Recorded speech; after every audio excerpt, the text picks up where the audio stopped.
വിമല കോളേജിലെ മലയാളം ഡിപ്പാർട്ട്മെൻറ്റിലുള്ള എല്ലാ അധ്യാപകരോടും അതേപോലെ വിമല കോളേജിലത്തെ മലയാള വിഭാഗത്തിലുള്ള വിദ്യാർത്ഥിനികളോടും എൻ്റെ നമസ്കാരം അറിയിക്കുകയാണ്. എന്നെ ഇങ്ങനൊരു ടോക്കിന് വേണ്ടിയിട്ട് ഇവിടെ വിളിച്ചതിന് ഈ ഡിപ്പാർട്ട്മെൻറ്റിലെ എല്ലാവരോടും, പ്രത്യേകിച്ച് ജിഷ ടീച്ചറോടും ഹെഡ് ഓഫ് ദി ഡിപ്പാർട്ട്മെൻറ്റിനോടും എൻ്റെ നന്ദി അറിയിക്കുന്നു. നമ്മുടെ ഇന്നത്തെ വിഷയം ആയുർവേദം സമകാലിക ജീവിതത്തിൽ എന്നുള്ളതാണ്. ആയുർവേദവുമായി ബന്ധപ്പെട്ടിട്ടുള്ള ആരെങ്കിലും ഇവിടെ ഉണ്ടോ? ആയുർവേദം പാരമ്പര്യമായിട്ടുള്ളവരോ അല്ലെങ്കിൽ ആയുർവേദ മരുന്നുകൾ അസുഖങ്ങൾ വരുമ്പോൾ ഉപയോഗിക്കുന്നവരോ എന്തെങ്കിലും ആയിട്ട് കണക്ഷനുള്ള ഏതെങ്കിലും കുട്ടികൾ ആരെങ്കിലും ഒക്കെ ഉണ്ടോ? ഒന്ന് കൈവന്തിക്കോ. ആഹാ, വളരെ സന്തോഷം. സാധാരണ പല സ്ഥലത്തും മുമ്പ് അത് ഉണ്ടാവാറില്ലേ, പ്രത്യേകിച്ച് ഈ ഒരു ജനറേഷൻ ഗ്രൂപ്പിൽ പുതിയ തലമുറയിൽ ഇത്രയും പേരുള്ളത് തന്നെ വലിയ കാര്യമാണ്. അപ്പൊ ഞാൻ പറയുന്ന കാര്യങ്ങൾ നിങ്ങളോട് കമ്മ്യൂണിക്കേറ്റ് ചെയ്യാൻ എനിക്ക് എളുപ്പമായിരിക്കും തോന്നുന്നു, അല്ലേ? ആയുർവേദം എന്ന് പറഞ്ഞാൽ ആയുഷ പാലനം വേദം. കുറേശ്ശെ സംസ്കൃത വാക്കുകളൊക്കെ ഞാൻ ഉപയോഗിക്കും കേട്ടോ, അതൊക്കെ മനസ്സിലാവുമല്ലോ. മലയാളം സംസ്കൃതമൊക്കെ അലൈൻഡ് ആണല്ലോ, നിങ്ങൾക്ക് അറിയായിരിക്കും കുറെയൊക്കെ, അല്ലേ? ഭാഷകൾ തമ്മിൽ വലിയ അന്തരമില്ല മലയാളം സംസ്കൃതം തമ്മിൽ. ആയുഷ പാലനം വേദം ആയുർവേദം. ആയുർവേദം എന്ന് പറഞ്ഞാൽ ആയുസ്സിനെ പരിപാലിക്കുന്നതിനുള്ള അറിവുകൾ അടങ്ങുന്ന ഒരു ശാസ്ത്രമാണ്. എങ്ങനെയാണ് നമുക്ക് ആയുസ് വേണ്ടത്? സുഖമായിട്ടുള്ള ആയുസ്സാണ് വേണ്ടത്. സുഖമായിട്ടിരിക്കണം നമുക്ക് എല്ലാവർക്കും, അല്ലേ? അപ്പൊ അതിനു വേണ്ടി നമുക്ക് എന്തൊക്കെ ചെയ്യാം, നമ്മുടെ ജീവിതത്തിൽ നമ്മൾ എന്തൊക്കെ ശ്രദ്ധിക്കണം എന്നുള്ള കാര്യങ്ങളാണ് ആയുർവേദത്തിൽ പറഞ്ഞിട്ടുള്ളത്. അപ്പോ ഈ സമകാലിക ജീവിതത്തിൽ ആയുർവേദത്തിന്റെ പ്രാധാന്യം എന്ന് പറഞ്ഞാൽ ആയുർവേദത്തിനാണ് എന്നും പ്രാധാന്യം. ഈ ആയുർവേദം എന്ന ശാസ്ത്രം ഇപ്പൊ ഇത്ര വർഷങ്ങൾക്ക് മുന്നേ ഉണ്ടായതാണെന്ന് നമുക്ക് പറയാൻ പറ്റില്ല. അത് അനാദിയാണ്, അനന്തമാണ് എന്നുള്ളതൊക്കെയാണ് ശാസ്ത്ര ഗ്രന്ഥങ്ങളിൽ പറയുന്നത്. അതിന് ആദിയുമില്ല അന്തവുമില്ല. എപ്പോഴാണോ സൃഷ്ടി തുടങ്ങിയിട്ടുള്ളത് അന്ന് മുതൽ ഉള്ള അറിവുകളാണ് ഇത്. അതായത് ദൈവികമാണ് എന്നർത്ഥം. ആയുർവേദ ഉൽപ്പത്തി പറയുമ്പോൾ ഗ്രന്ഥത്തില് ബ്രഹ്മാസ്മൃത്വ എന്നാണ് പറയുന്നത്. സൃഷ്ടിയുടെ ഈശ്വരൻ എന്ന് പറയുന്നത് ഹിന്ദു മിത്തോളജി പ്രകാരം ബ്രഹ്മാവാണ്. അപ്പൊ ഈ ബ്രഹ്മാവ് സ്മരിച്ചെടുത്തു എന്നാണ് പറയുന്നത്. അപ്പോൾ മുമ്പുള്ള ഒരു കാര്യത്തിനെ നമുക്ക് സ്മരിക്കാൻ പറ്റുള്ളൂ, അല്ലെ? അപ്പൊ ആ രീതിയില് പരമ്പരകളായിട്ട് ഇപ്പോ ഞാൻ ഇവിടെ നിന്ന് നിങ്ങളോട് സംസാരിക്കുന്ന നിമിഷം വരെ ഇത് കൈമാറി കിട്ടിയിട്ടുള്ള നമ്മുടെ സ്വത്താണ് ശരിക്ക് ആയുർവേദം. ഈ ആയുർവേദം ആചരിക്കാനുള്ളതാണ്. നമ്മുടെ ലൈഫ് ആയുർവേദം പറയുന്ന രീതിയിലേക്ക് ആചരിക്കണം. അപ്പോഴാണ് നമുക്ക് ആരോഗ്യം ഉണ്ടാവുന്നത്. എനിക്കത് നിങ്ങളോട് വളരെ ആത്മാർത്ഥമായിട്ട് പറയാൻ പറ്റും. കാരണം ഞാൻ എൻ്റെ ജീവിതത്തിൽ ഞാൻ ഏറ്റവും അത് പകർത്തുന്ന ഒരാളാണ്. അതുകൊണ്ട് എനിക്ക് 100% ആത്മാർത്ഥതയോടുകൂടി നിങ്ങളോട് അത് കമ്മ്യൂണിക്കേറ്റ് ചെയ്യാൻ പറ്റും. അപ്പോൾ അതാണ് ആയുർവേദം അനുശാസിക്കുന്നത്, നമ്മുടെ ജീവിതത്തിൽ ആ ഒരു അറിവുകളെ പകർത്തുക എന്നുള്ളത്.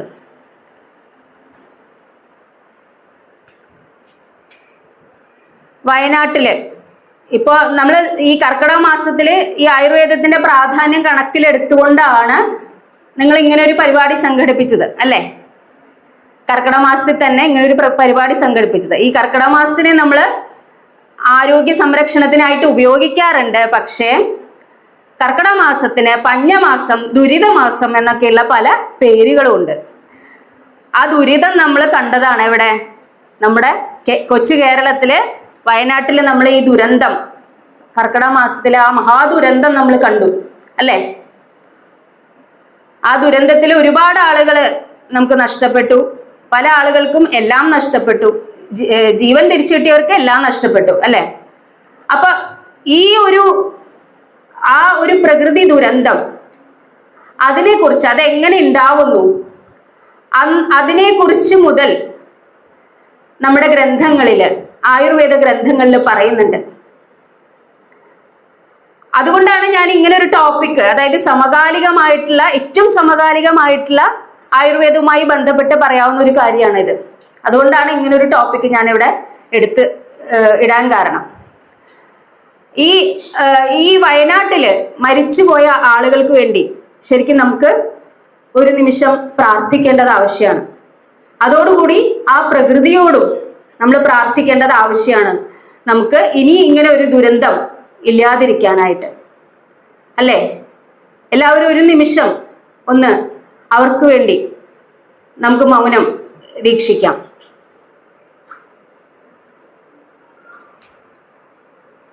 ഇങ്ങനെയുള്ള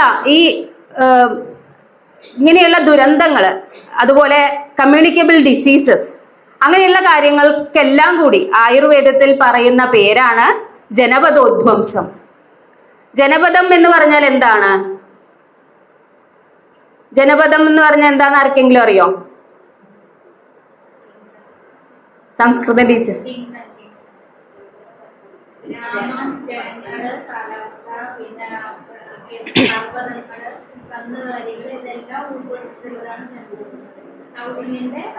അതെ, ജനങ്ങള് കൂട്ടമായിട്ട് താമസിക്കുന്ന സ്ഥലങ്ങള്. ജനപദം. ഉധ്വംസം എന്ന് പറഞ്ഞാൽ അതിന്റെ നാശം. ഈ ജനപദങ്ങളുടെ ഉധ്വംസം, അതാണ് ഇവിടെ സംഭവിച്ചിരിക്കുന്നത്. ഈ ജനപദങ്ങളിൽ നമുക്ക് കോമൺ ആയിട്ട് എന്താണ് ഉള്ളത്? ഈ ഒരു സ്ഥലത്ത് താമസിക്കുന്ന ആളുകൾക്ക് കോമൺ ആയിട്ട് 4 കാര്യങ്ങളുണ്ടാവും. വായു, വെള്ളം, ദേശം, കാലം. ഈ 4 ഈ ജനപദത്തിൽ താമസിക്കുന്നവർക്ക് കോമൺ ആയിട്ടുള്ളതാണ്. ഈ 4 വരുന്ന ദുഷ്ടി അത് പല രീതിയിൽ വരാം. ഇപ്പൊ വായു മലിനീകരണം നമുക്കറിയാം, ജലമലിനീകരണം നമുക്കറിയാം, പിന്നെ ദേശം, നമ്മുടെ ചുറ്റും നമുക്കറിയാം. നമ്മൾ വീട്ടിൽ നിന്നൊക്കെ വേസ്റ്റ് ഒക്കെ വലിച്ച് പുറമെ ഭൂമിയിൽ അവിടെ ഇവിടെയൊക്കെ കൊണ്ടുപോയിട്ട് എല്ലാ ഭാഗവും വൃത്തികേടാക്കുന്ന ആൾക്കാരാണ്. പ്രത്യേകിച്ച് മലയാളികള് വളരെ മുന്നിലാണ് അതില്, അല്ലെ? എവിടെയെങ്കിലും ഒഴിഞ്ഞ പറമ്പ് കണ്ട അവിടെ മുഴുവൻ വേസ്റ്റ് തള്ളിയിട്ടുണ്ടാവും. ഇത്തരത്തില് എല്ലാത്തിനെയും മലിനീകരിക്കുന്ന ഒരു ജനവിഭാഗമാണ് നമ്മള്. അങ്ങനെയുള്ള ഈ മലിനീകരണങ്ങള്, അതേപോലെ കാലത്തിന്റെ ദുഷ്ടി, 4മത്തെയാണ് കാലം. ഈ ആദ്യത്തെ 3 ദുഷിച്ചാലും നമുക്ക് ശുദ്ധീകരിച്ചെടുക്കാന്ന് പറയുന്നുണ്ട്. പക്ഷെ 4മത്തെ കാലം, ഋതുക്കള് വൈപരീത്യമായിട്ട് സംഭവിക്കുക. അതായത് മഴക്കാലത്ത് കൊടും വേനല്, വേനൽക്കാലത്ത് പെരുമഴ, അങ്ങനെ വളരെ വിപരീതമായിട്ട് സംഭവിക്കാം.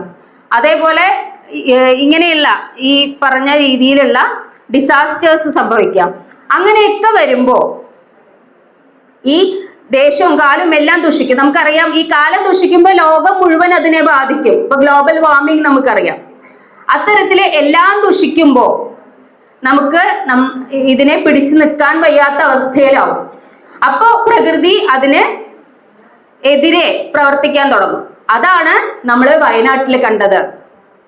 അതാണ് ജനപദോധ്വംസം. ജനപദോധ്വംസനീയം എന്നൊരു അധ്യായം തന്നെ ചരക സംഹിതയിലുണ്ട്.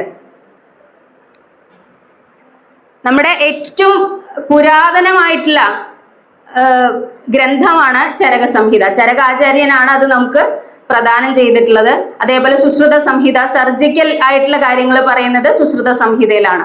അപ്പൊ അത്തരത്തിലുള്ള എല്ലാ അറിവുകളും നമ്മുടെ ഗ്രന്ഥങ്ങളിൽ പറയുന്നുണ്ട്. നമ്മൾ ഇത്തരത്തിലുള്ള ഡിസാസ്റ്റേഴ്സിനെ മാനേജ് ചെയ്യാൻ നമ്മൾ ഓരോരുത്തരും പ്രവർത്തിക്കേണ്ടത് അത്യാവശ്യമാണ്. നമ്മൾ വെറും ഒരു പുഴുവിന് തുല്യമാണ് മനുഷ്യൻ എന്ന് നമുക്ക് ഈ ദുരന്തങ്ങളൊക്കെ തെളിയിച്ചു തരുന്നതാണ്, അല്ലെ? Man is the microcosm of the macrocosm, the universe. യൂണിവേഴ്സിന്റെ ഒരു പതിപ്പാണ് മനുഷ്യൻ. മനുഷ്യൻ എന്താണോ അത് പ്രപഞ്ചത്തിലുണ്ട്. പ്രപഞ്ചത്തിൽ എന്തൊക്കെയുണ്ടോ അതൊക്കെ മനുഷ്യനിലുണ്ട്.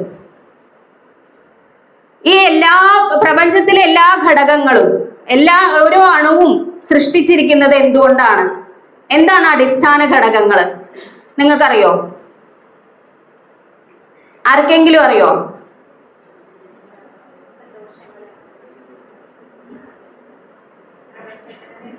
ആ അതെ, പഞ്ചമഹാഭൂതങ്ങളെ കൊണ്ടാണ് പ്രപഞ്ചത്തിലെ ഓരോ അണുവും നിർമ്മിതമായിട്ടുള്ളത്.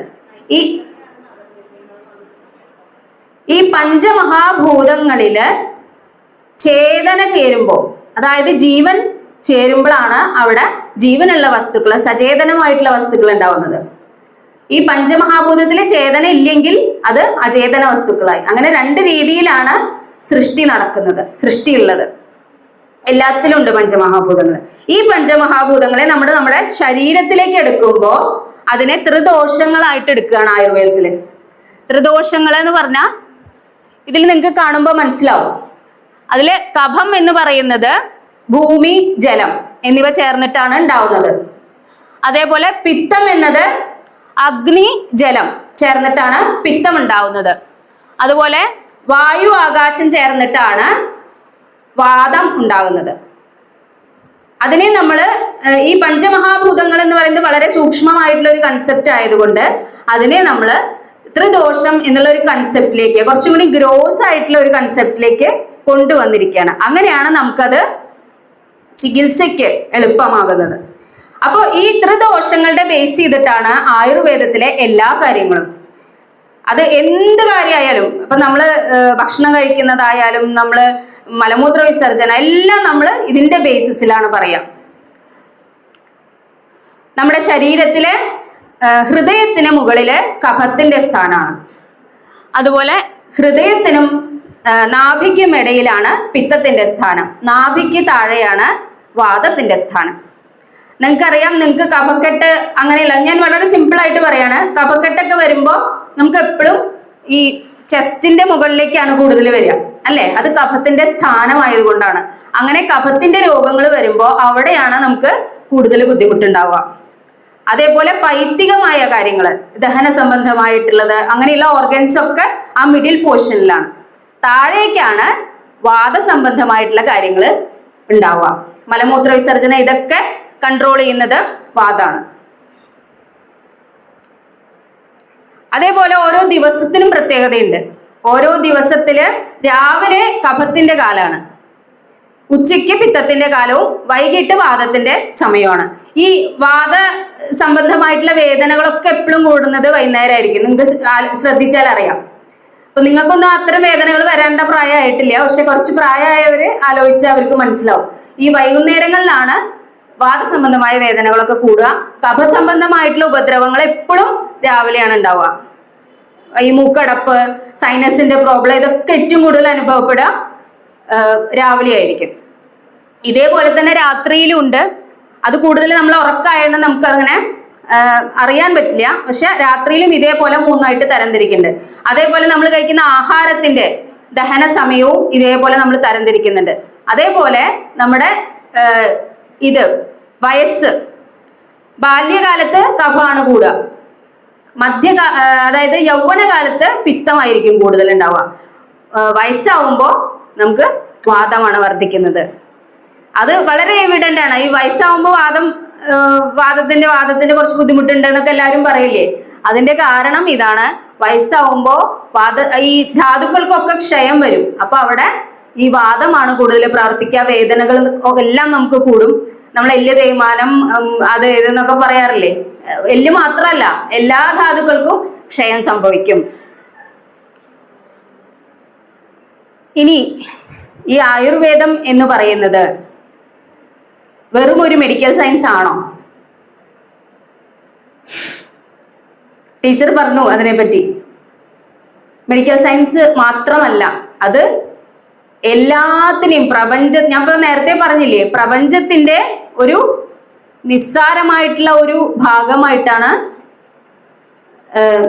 ഈ ആയുർവേദം മനുഷ്യനെ കാണുന്നത്.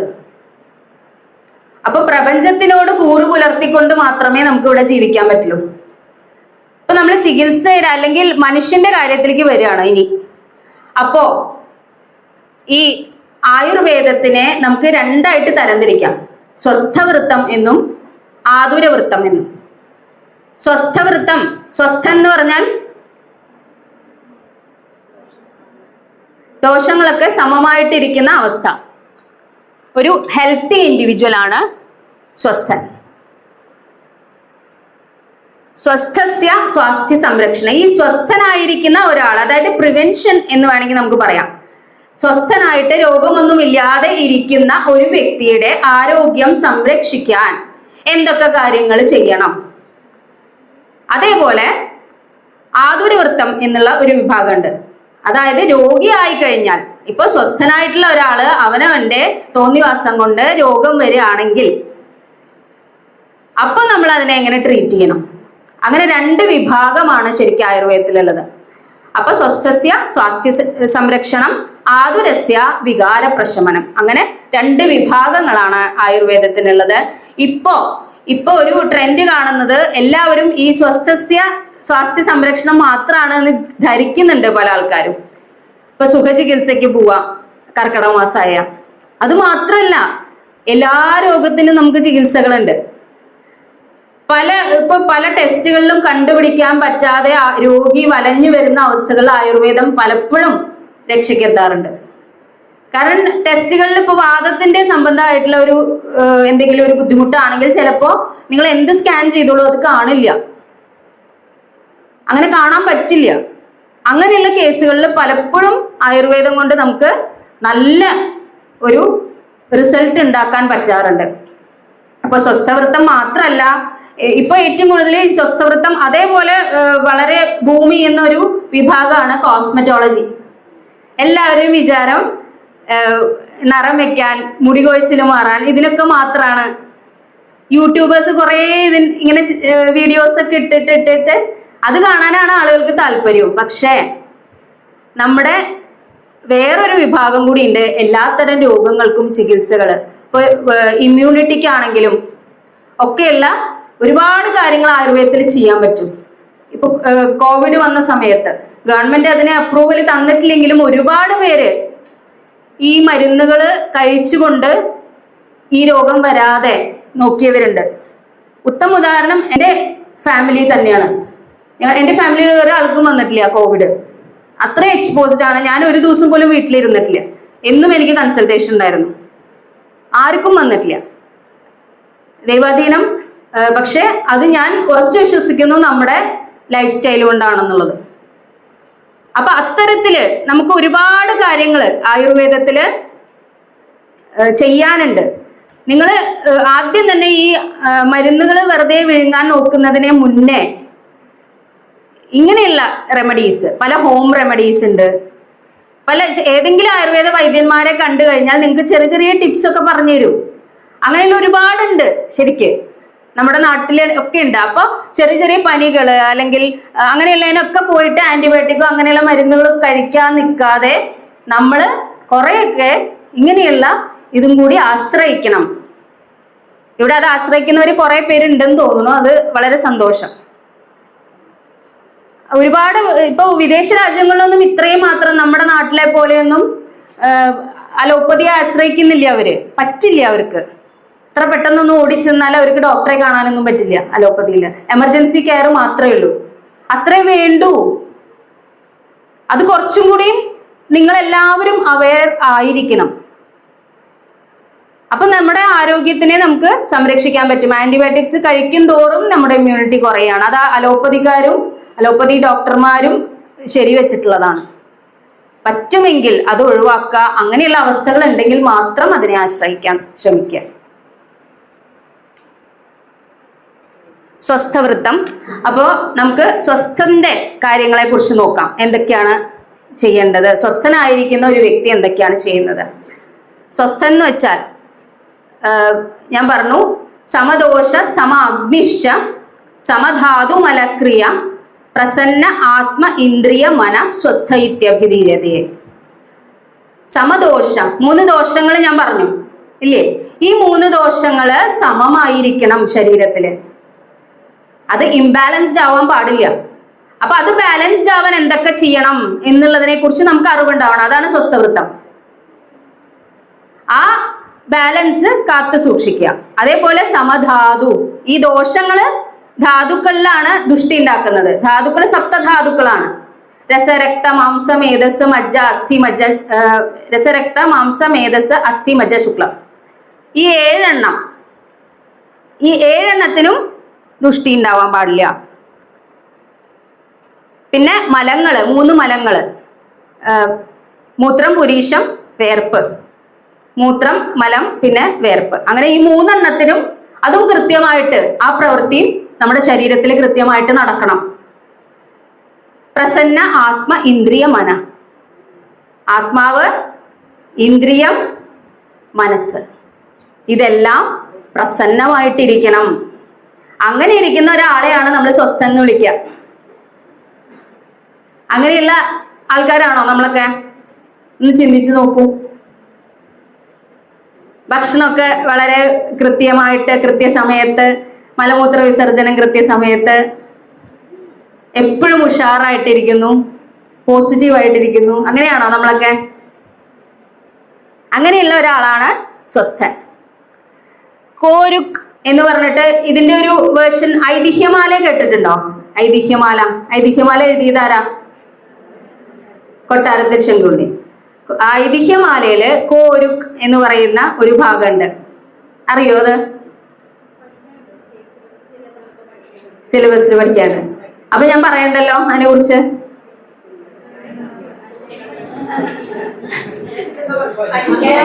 പഠിച്ചിട്ടുണ്ടോന്ന് അറിയില്ല അല്ലെ.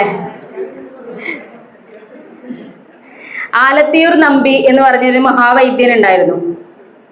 ഇദ്ദേഹം ഇങ്ങനെ ക്ഷേത്ര ദർശനത്തിനായിട്ട് പോയിക്കൊണ്ടിരുന്ന സമയത്ത് ഒരു മരത്തിന്റെ മുകളില് 2 കിളികൾ ഇരിക്കുന്നുണ്ടായിരുന്നു. അവര് ഇങ്ങനെ എന്തോ സംസാരിക്കുന്നുണ്ട്. അപ്പൊ ഈ കിളികളുടെ ഭാഷ ഇദ്ദേഹത്തിന് വശാണ്. അപ്പൊ അവര് ചോദിച്ചു വരുന്നത് കോരുക് കോരുക് എന്നാണ് പറഞ്ഞുകൊണ്ടിരുന്നത്. കോരുക് എന്ന് പറഞ്ഞാൽ കോ അരുക്, കഹ അരുക്, ആരാണ് രോഗമില്ലാത്തവൻ എന്നാണ് ചോദിച്ചുകൊണ്ടിരുന്നത്. അപ്പൊ ഇദ്ദേഹം അതിന്റെ ഉത്തരം പറഞ്ഞു കൊടുത്തുവെന്നും ഈ കിളികൾ അശ്വിനി കുമാരന്മാരായിരുന്നു, മഹാവൈദ്യന്മാരാണ്.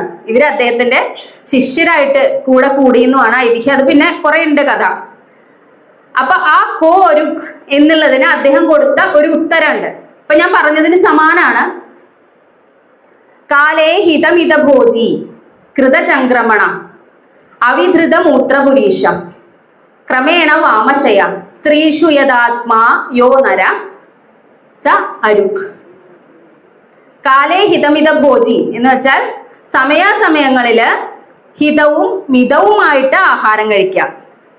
ഹിതമായ ആഹാരം നമ്മുടെ ശരീരത്തിന് ഈ 3 ദോഷങ്ങളെയും ബാലൻസ്ഡ് ആക്കി നിലനിർത്താൻ സഹായിക്കുന്ന ആഹാരമാണ് ഹിതാഹാരം.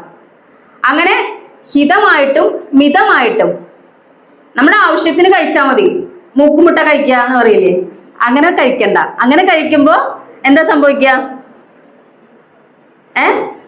എന്താ സംഭവിക്കുക? അമിതമായിട്ട് ഭക്ഷണം കഴിച്ച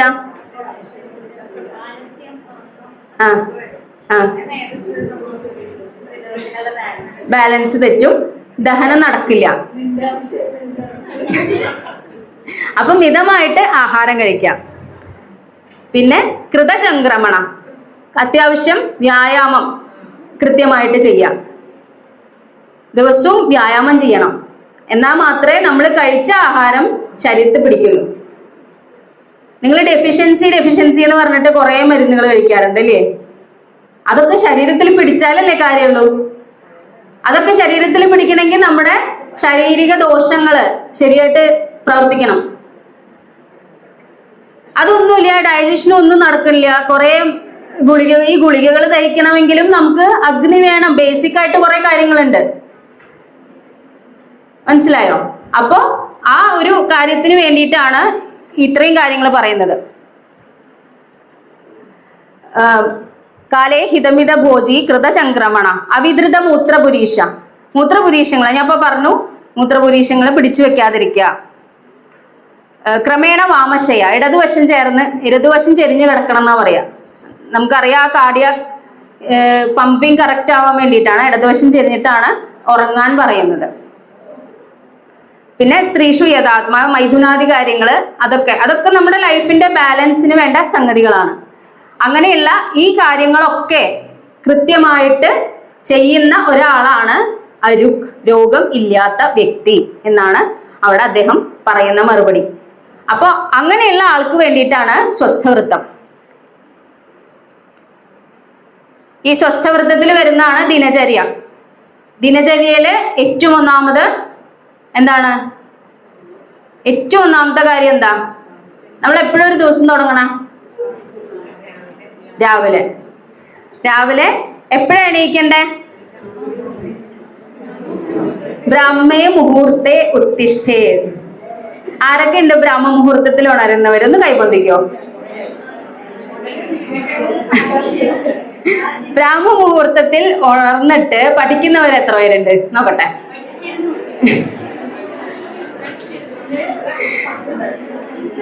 എത്ര പേരുണ്ട്? ബ്രാഹ്മ മുഹൂർത്തം എപ്പോഴാന്നാണോ ചോദ്യം? ബ്രാഹ്മേ മുഹൂർത്ത ഉത്തിഷ്ഠ. ബ്രാഹ്മ മുഹൂർത്തം എന്ന് പറഞ്ഞാൽ ഉദയത്തിന് ഏകദേശം 1-1.5 മണിക്കൂർ മുന്നേ ആയിരിക്കും. അപ്പൊ ഓരോ ദിവസവും സമയത്തിന് ചെറിയ വ്യത്യാസം ഉണ്ടാവും കേട്ടോ. ഉദയം വ്യത്യാസം വരുമ്പോ വ്യത്യാസം വരും. അതിന് കണക്കൊക്കെ ഉണ്ട് കൃത്യമായിട്ട്. ഏകദേശം ഇങ്ങനെയാണ്. അപ്പൊ ഒരു 6 മണിക്ക് ഉദയമാണെങ്കിൽ 4:30 മണിക്ക് എണീക്കണം.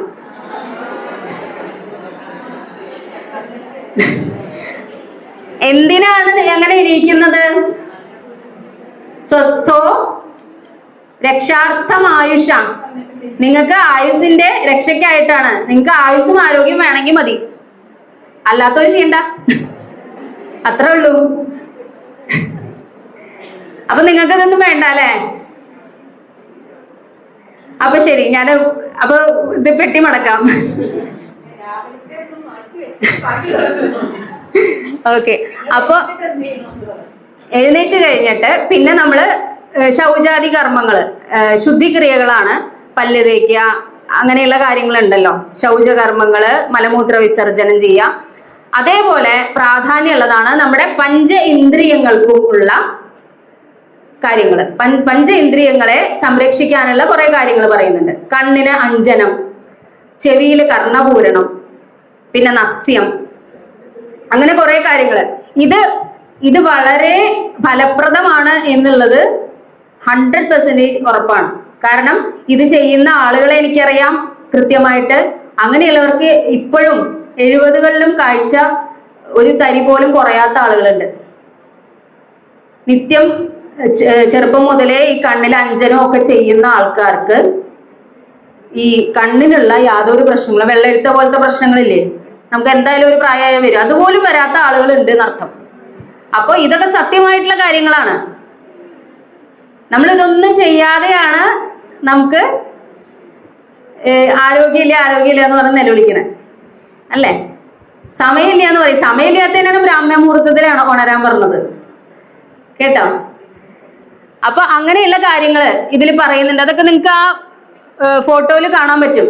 അഞ്ജനം, നസ്യം, അങ്ങനെയുള്ള കാര്യങ്ങളൊക്കെ ഉണ്ട്. അതുപോലെ വ്യായാമം വളരെ പ്രധാനമാണ്.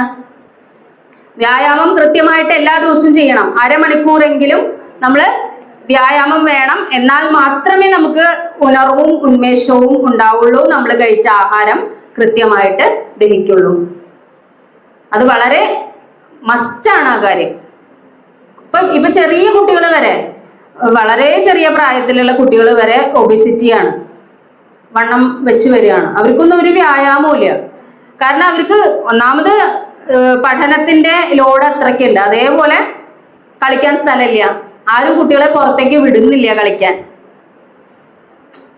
വേറെ കുറെ ഫാക്ടേഴ്സ് ഉണ്ട് അതില്. പക്ഷെ ഇതൊക്കെ ഒരു ആരോഗ്യമില്ലാത്ത ഒരു സമൂഹത്തെയാണ് നമ്മൾ വാർത്തെടുക്കുന്ന. ചെറുപ്പത്തിൽ തന്നെ പ്രമേഹം പോലെയുള്ള പ്രശ്നങ്ങൾ വരുന്ന കുട്ടികളും ധാരാളം ഉണ്ട്.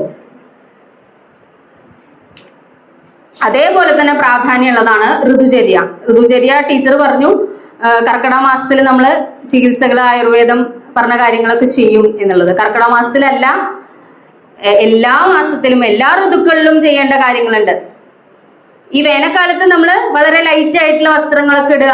അതേപോലെ തണുപ്പ് കാലത്ത് കമ്പിളി പോലുള്ള വസ്ത്രങ്ങൾ, അതൊക്കെ നമ്മൾ നോർമലി ചെയ്യുന്നതാണ്. നമ്മുടെ ആ ചൂടിനെയും തണുപ്പിനെയും പ്രതിരോധിക്കാൻ വേണ്ട മാർഗങ്ങൾ. പക്ഷെ അതിലും അപ്പുറത്തേക്ക് നമ്മൾ എന്ത് ആഹാരം കഴിക്കണം, എങ്ങനെ ഉറങ്ങണം, എപ്പോ എണീക്കണം, എന്തൊക്കെ കാര്യങ്ങൾ അത് ആ സമയത്ത് ചെയ്യണം എന്നുള്ള ഒരുപാട് കാര്യങ്ങൾ ഈ ഋതുചര്യയില് പറയുന്നുണ്ട്. അതും ആരോഗ്യത്തെ സംരക്ഷിക്കാൻ വേണ്ടിയിട്ട് പറഞ്ഞിട്ടുള്ള കാര്യങ്ങളാണ്. അത് നമ്മൾ ആ പ്രകൃതിയുമായി നമ്മുടെ ശരീരത്തിനെ ട്യൂൺ ചെയ്തെടുക്കുകയാണ് ചെയ്യുന്നത്. മെല്ലെ മെല്ലെ ട്യൂൺ ചെയ്ത് ഒരു അസുഖങ്ങൾ വരാത്ത രീതിയിൽ അതിനെ സംരക്ഷിക്കുക നമ്മുടെ ശരീരത്തിനെ. അതിനുവേണ്ടിയാണ് ഇത് ചെയ്യുന്നത്. ഇതേപോലെ ഈ ഋതു എന്ന് പറഞ്ഞാൽ എന്താണ്? ഋതു എന്താണ്? ഒരു പീരീഡാണ് അല്ലെ, ആവർത്തിക്കുന്നതാണ് ഋതു അല്ലെ, ഒരു നിശ്ചിത ഇടവേളകളിൽ ആവർത്തിക്കുന്നതാണ്. അപ്പോൾ ഇതിനും ഋതു എന്ന് പേരുണ്ട്. മെൻസ്ട്രൽ സൈക്കിളിനും ഋതു എന്ന് പേരുണ്ട്. അതില് ഈ മെൻസ്ട്രേറ്റിംഗ് പീരീഡിലെ വാദമാണ് വർദ്ധിക്കുന്നത്. അപ്പൊ ആ സമയത്ത് നമ്മള് അതാണ് പറയുന്നത്, കൂടുതൽ അമിതമായ അധ്വാനം പാടില്ല, ആ സമയത്ത് റെസ്റ്റ് വേണം, സ്ത്രീ ശാക്തീകരണം എന്നൊക്കെ പറഞ്ഞാൽ കൂടി അത് അങ്ങനെ ആ സമയത്ത് ഇതൊന്നും പാടില്ല. ആ സമയത്ത് ശരീരത്തിന് ഒരുപാട് മാറ്റങ്ങൾ ഉണ്ടാവുന്നുണ്ട്. അത് ആരോഗ്യപരമായിട്ടുള്ള കാര്യങ്ങളാണ്. ഓടിച്ചാടുക, എക്സസൈസ് ചെയ്യുക, എന്ത് പറയുന്നത് അതിന് വിപരീതമാണ് ഇപ്പൊ എല്ലാവരും ചെയ്യണേ. അതൊന്നും പാടില്ല. വാദം വർദ്ധിക്കുന്ന സമയമാണ്. അതേപോലെ വേദനകൾ, നമുക്ക് ആ സമയത്താണ് ഏറ്റവും കൂടുതൽ വേദനയും കാര്യങ്ങളൊക്കെ പലർക്കും ഉണ്ട്. അപ്പൊ ഇതൊക്കെ ആ വാദത്തിന്റെ പ്രിഡോമിനൻസ് ഉള്ളത് കൊണ്ടാണ്. അപ്പൊ ആ സമയത്ത് പരമാവധി റെസ്റ്റ് എടുക്കാൻ ശ്രമിക്കുക. അതേപോലെ ആ ഓവുലേറ്റിംഗ് ടൈമില് കഫത്തിന്റെ ആധിക്യമാണ്. ആ സമയത്താണ് നമ്മളൊരു പുതിയ പ്രോജനി ഉണ്ടാവാനുള്ള സാധ്യതയുള്ളത്. അപ്പോൾ അത് കഫത്തിന്റെ സമയമാണ്. ബോഡി താരതമ്യേന നോർമൽ ടെമ്പറേച്ചറിൽ വരും. പിന്നത്തെ ആ ഓവുലേഷൻ കഴിഞ്ഞിട്ട് പീരീഡിന്റെ മുന്നേ ഉള്ള സമയം അത് ഏറ്റവും ഹോട്ടസ്റ്റ് ആണ്, പിത്തത്തിന്റെ സമയമാണ്. ആ സമയത്താണ് നമുക്ക് ദേഷ്യം കൂടുതൽ ഉണ്ടാവും. പല ആൾക്കാർക്കും ഉണ്ട് PMS സിൻഡ്രോം, അതായത് പ്രീമിനിസ്ട്രൽ സിൻഡ്രോം എന്ന് പറഞ്ഞിട്ട് പല കുട്ടികൾക്കും, ചെറിയ പ്രായക്കാർക്കുണ്ട്, പ്രായമായവർക്കുണ്ട്, ഒക്കെ വരുന്നുണ്ട്. മെനോപോസൽ ഏജിൽ വരുന്നുണ്ട്. അപ്പൊ അങ്ങനെയുള്ള ഒരുപാട് പ്രശ്നങ്ങൾ ആ സമയത്ത് ഉണ്ടാവും. അത് പിത്താധിക്യത്തിന്റെ കാലമാണ്. അപ്പൊ ഈ ഞാൻ പറഞ്ഞത് ഈ ത്രിദോഷങ്ങള് എല്ലാ ഭാഗവും, എല്ലാ ഹെൽത്തിന്റെ എല്ലാ ഭാഗങ്ങളുമായിട്ട് നമുക്ക് കണക്ട് ചെയ്യാൻ പറ്റും.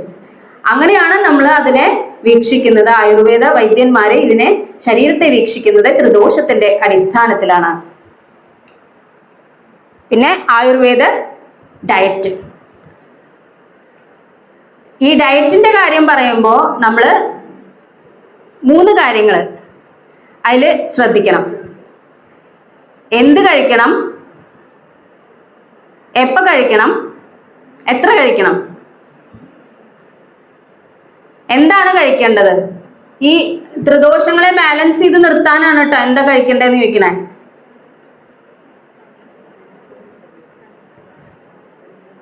സമീകൃത ആഹാരം എന്ന് മോഡേൺ മെഡിസിനിൽ പറയുന്ന അതല്ല ആയുർവേദത്തിൽ പറയുന്നത്.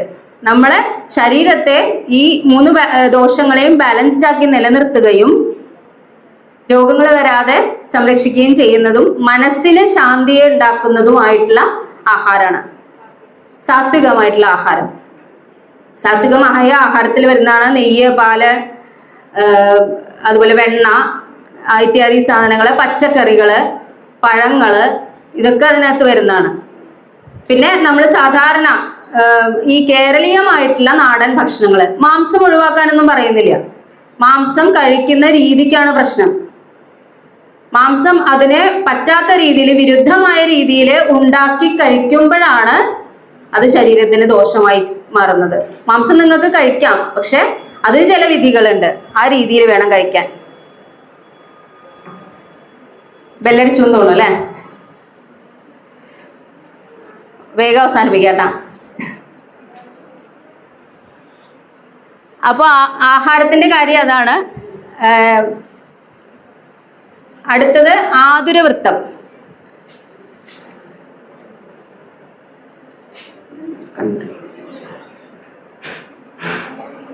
രോഗം എപ്പോഴും ആരംഭിക്കുന്നത് മനസ്സിലാണ് അല്ലെ? ടീച്ചർ പറഞ്ഞു രാഗാദി രോഗാൻ, അഷ്ടാംഗഹൃദയത്തിലെ ആദ്യത്തെ ശ്ലോകമാണ്. രാഗാദി രോഗാൻ സതതാനുശക്താൻ.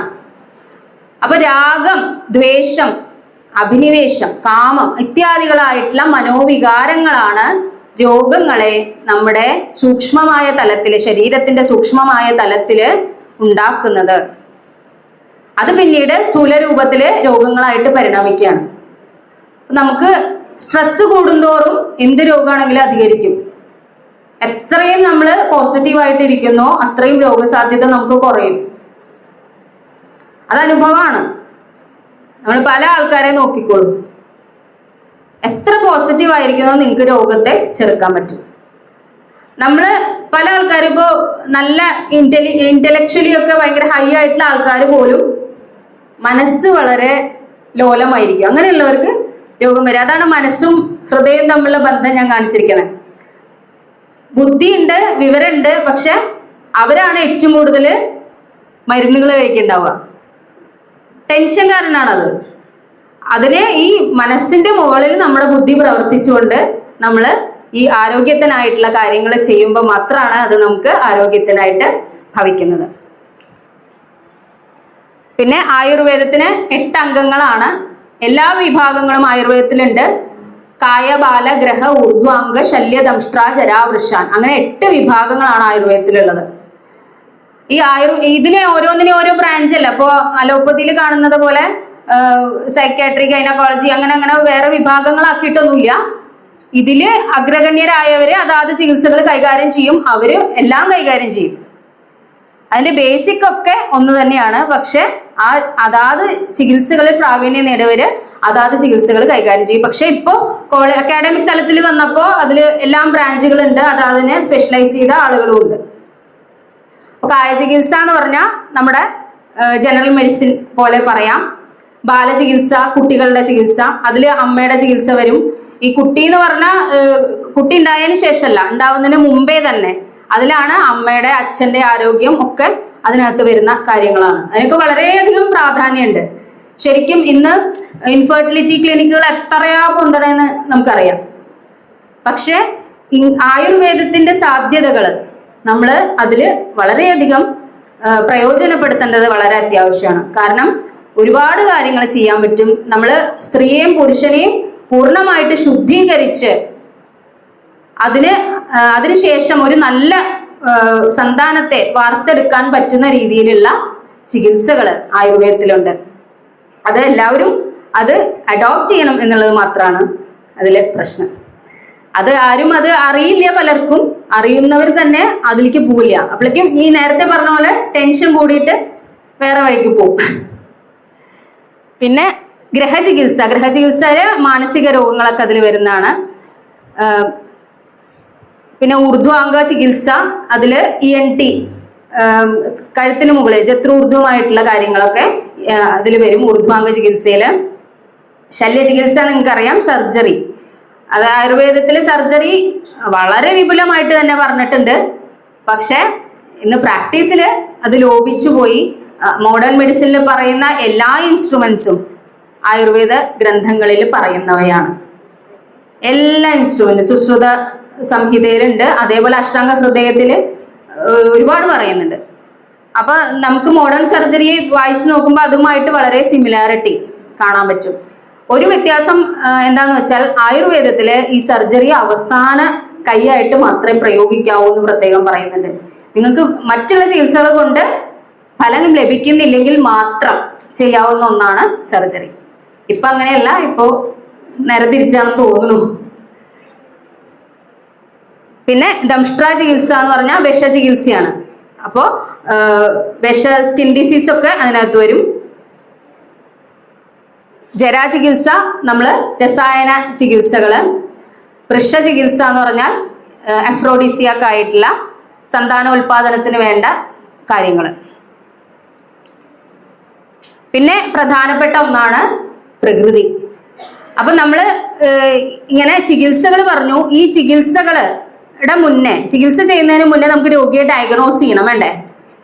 രോഗിയെ ഡയഗ്നോസ് ചെയ്യാനായിട്ട് നമുക്ക് സഹായിക്കുന്ന കുറെ ഘടകങ്ങളുണ്ട്. 10 ഘടകങ്ങളുണ്ട്. അതിലൊന്നാണ് പ്രകൃതി. പ്രകൃതി വളരെ ഇമ്പോർട്ടൻ്റ് ആണ്. അത് ഓരോ വ്യക്തിക്കും വ്യത്യാസം ഉണ്ടായിരിക്കും. ഓരോ വ്യക്തിയുടെയും പ്രകൃതി വ്യത്യാസമുണ്ട്. അത് നോക്കിയിട്ടാണ് നമ്മൾ ചികിത്സിക്കണേ. വാദപ്രകൃതി ഉള്ളാക്ക വാദരോഗങ്ങളിൽ വരുമ്പോൾ അതിന്റെ ആധിക്യം വളരെ കൂടുതലായിരിക്കും. ആ രീതിയിൽ കണക്കാക്കിയിട്ടാണ് ചികിത്സ നിശ്ചയിക്കുക. അതിൽ വാദപ്രകൃതി എന്ന് പറയുന്ന ആൾക്കാർ പൊതുവെ ഇങ്ങനെ നല്ലോണം മെലിഞ്ഞ് ഭയങ്കര ഊർജ്ജസ്വലത കാണിക്കുന്ന തരത്തിലുള്ള ആളുകളായിരിക്കും. ആളെ കണ്ടുപിടിച്ചോണ്ട് ഇനി ബാക്കി ഞാൻ പറയല്ല. അപ്പൊ അവര് ഭയങ്കര എനർജറ്റിക് ആയിരിക്കും എപ്പോഴും.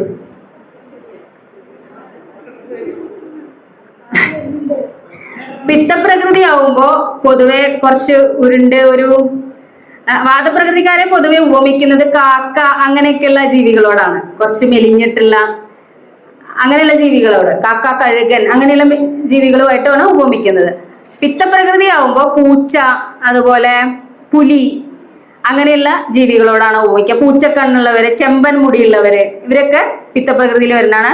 അവർക്ക് ദഹനശക്തിയൊക്കെ ഭയങ്കരമായിട്ട് കൂടും, ദേഷ്യം പെട്ടെന്ന് വരും. വെളുത്ത് തുടുത്തിരിക്കുന്ന ആൾക്കാര് പൊതുവെ പിത്തപ്രകൃതി ആയിരിക്കും. പിന്നെയാണ് കഫപ്രകൃതി. കഫപ്രകൃതി ആയിട്ടുള്ള ആൾക്കാര് പൊതുവെ ശാന്തശീലരും സമാധാനപ്രിയരും ഒക്കെ ആയിരിക്കും. അവര് എല്ലാത്തിലും ഒരു മിതത്വം പാലിക്കുന്ന ആൾക്കാരായിരിക്കും പൊതുവെ. അതിൽ ഏറ്റവും വിശിഷ്ട പ്രകൃതി, ആരോഗ്യമുള്ള പ്രകൃതി കഫപ്രകൃതിയാണ്. പിന്നെ ഇതിന്റെ കോമ്പിനേഷൻസ് വരുന്നുണ്ട്, അത് അത്രയിലേക്ക് ഞാൻ പോണില്ല. അപ്പോൾ ഏറ്റവും ബെസ്റ്റ് പ്രകൃതി കഫാണ് ഈ മൂന്നെണ്ണത്തില്. അതിൽ രോഗങ്ങൾ വരാൻ സാധ്യതയുള്ള പ്രകൃതി വാദമാണ്. പിന്നെ ചികിത്സ രണ്ട് രീതിയിലാണ് ഉള്ളത്. ശമന ചികിത്സയും ശോധന ചികിത്സയും. ശമന ചികിത്സ എന്ന് പറഞ്ഞാൽ രോഗങ്ങളെ ശമിപ്പിക്കാനുള്ള ഔഷധങ്ങൾ, അതുപോലെ മറ്റു പല കാര്യങ്ങൾ, ഉപവാസം, അങ്ങനെയുള്ള പല ഇതും ചികിത്സയിൽ വരും. ശമന ചികിത്സയും ശോധന എന്ന് പറഞ്ഞാൽ എലിമിനേഷൻ, വമനം, വിരേചനം, മസ്തി അങ്ങനെയുള്ള ഇതുകളെ കൊണ്ട് ഛർദിപ്പിച്ച് വയറിളക്കിയും ദോഷങ്ങളെ പുറത്തു കളയുക. അപ്പൊ അത് കൂടുതൽ രോഗത്തിന് കൂടുതൽ ശക്തിയുള്ളവരിലാണ് നമ്മൾ ശോധന ചികിത്സ ചെയ്യുന്നത്. പിന്നെ ആയുർവേദത്തിൽ ഉപയോഗിക്കുന്ന മരുന്നുകളെല്ലാം ഹെർബ്സ് ആണ്, ഹെർബൽ ആയിട്ടുള്ള സാധനങ്ങളാണ് മോസ്റ്റ്ലി ഉപയോഗിക്കുന്നത്. പക്ഷെ അനിമൽ പ്രോഡക്ട്സും നമ്മൾ ഉപയോഗിക്കാറുണ്ട്. ഇപ്പൊ വെരികിൻ പുഴുക് അതൊക്കെ ഈ ധന്വന്തര ഗുളികയിലൊക്കെ ഉപയോഗിക്കാറുണ്ട്. അങ്ങനെ പല സാധനങ്ങളും, ശംഖ്, ഈ കടലിൽ നിന്ന് കിട്ടുന്ന സാധനങ്ങള്, ശംഖ്, മുത്തുച്ചിപ്പി, അങ്ങനെയുള്ള കുറെ കാര്യങ്ങൾ നമ്മൾ ആയുർവേദത്തിൽ ഉപയോഗിക്കുന്നുണ്ട്. പിന്നെ ഞാൻ നേരത്തെ പറഞ്ഞു ശോധന ചികിത്സയിൽ വരുന്നതാണ് ഈ പഞ്ചകർമ്മങ്ങൾ. ഈ പഞ്ചകർമ്മങ്ങളൊക്കെ ചെയ്യാൻ പറ്റിയ ഒരു സമയമാണ് ഈ കർക്കിടക മാസം. അത് എന്തുകൊണ്ടാന്ന് വെച്ചാൽ കർക്കിടക മാസത്തില് സ്വാഭാവികമായിട്ട് പ്രകൃതി ഒരു ഇതിലേക്ക് പോവാണ്, ഒരു പുതിയ ഉയർത്തെഴുന്നേൽപ്പിലേക്ക് പോവാണ്. അതായത് ഇപ്പോൾ മരങ്ങളും ചെടികളും ഒക്കെ ആ വേനൽക്കാലത്ത് നിന്ന് അങ്ങനെ തഴച്ചു വളരുന്ന ഒരു സമയമാണ്. അപ്പൊ ആ സ്വാഭാവികമായിട്ടുള്ള പ്രകൃതിയുടെ ആനുകൂല്യം നമ്മൾ നമ്മുടെ ശരീരത്തിലും പ്രയോജനപ്പെടുത്തുകയാണ് ഈ സമയത്ത്. അതുകൊണ്ടാണ് ഈ സമയത്ത് ഇത്തരം ചികിത്സകൾക്ക് പ്രാധാന്യം കൂടുതലാണ് എന്ന് പറയുന്നത്. അപ്പൊ അത്രയാണ് ഇന്ന് ഇതില് പറയാനുള്ളത്. നിങ്ങൾക്ക് ക്ലാസ്സിൽ എന്തെങ്കിലും മനസ്സിലാവായോ, അങ്ങനെ എന്തെങ്കിലും പ്രശ്നങ്ങൾ തോന്നിയോ, എന്തെങ്കിലും ഏതെങ്കിലും ഭാഗങ്ങള് എന്തെങ്കിലും ചോദിക്കാനുണ്ടോ? അത് ചോദിക്കാണെങ്കിൽ ചോദിക്കാം.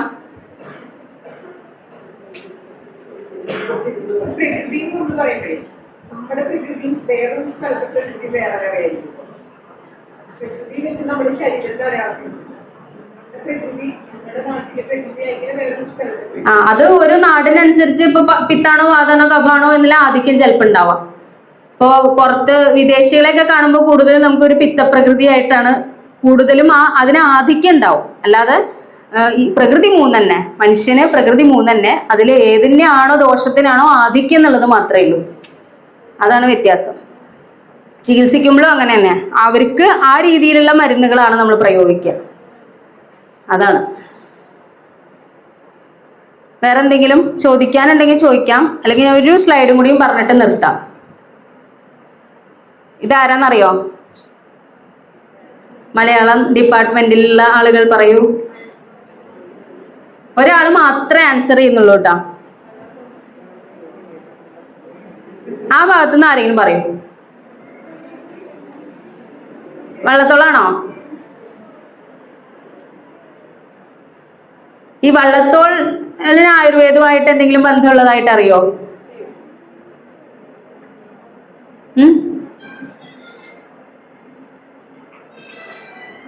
വീട്ടില്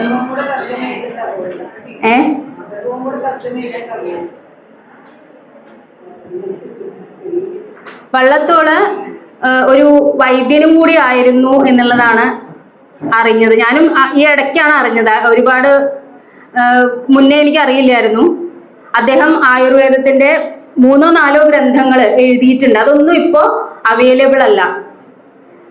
അദ്ദേഹം കൈക്കുളങ്ങര രാമവാര്യർ എന്ന് പറഞ്ഞ ഒരു മഹാവൈദ്യൻ ഉണ്ടായിരുന്നു. അദ്ദേഹത്തിന്റെ ശിഷ്യനും കൂടിയാണ്. അദ്ദേഹം എഴുതിയിട്ടുള്ള അയ്യോ ഇത്ര വേണ്ട, ഒരു ക്ലിപ്പ് മാത്രമേ വേണ്ടൂ. കുറച്ചും കൂടെ പോട്ടെ. അത് മതി.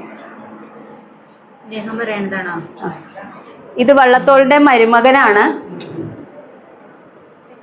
ഒരു 2 കൊല്ലം കോവിഡ് കാലം തുടങ്ങിയ സമയത്ത് തന്നെ ഞങ്ങളൊരു വെബിനാർ സീരീസ് തുടങ്ങി, വള്ളത്തോൾ മെമ്മോറിയൽ വെബിനാർ എന്ന് പറഞ്ഞിട്ട്. ഈ വെബിനാർ ചെയ്യുമ്പോഴാണ് ഞങ്ങൾക്കായിരുന്നു എനിക്കൊരു സബ്ജക്ട് ആയുർവേദശാല സ്ഥാപിച്ച ഡോക്ടർ PS വാര്യരുടെ at that time. So he was totally isolating himself from everybody. So അദ്ദേഹത്തിന്റെ കാണാൻ ബുദ്ധിമുട്ടായിരുന്നു. അപ്പൊ ഞാൻ അദ്ദേഹത്തിന്റെ വിളിച്ചു. പക്ഷെ അദ്ദേഹം കോവിഡ് ബെസ്റ്റ് ആൾക്കാരാണ് ഇൻവോൾവ് ചെയ്തത്.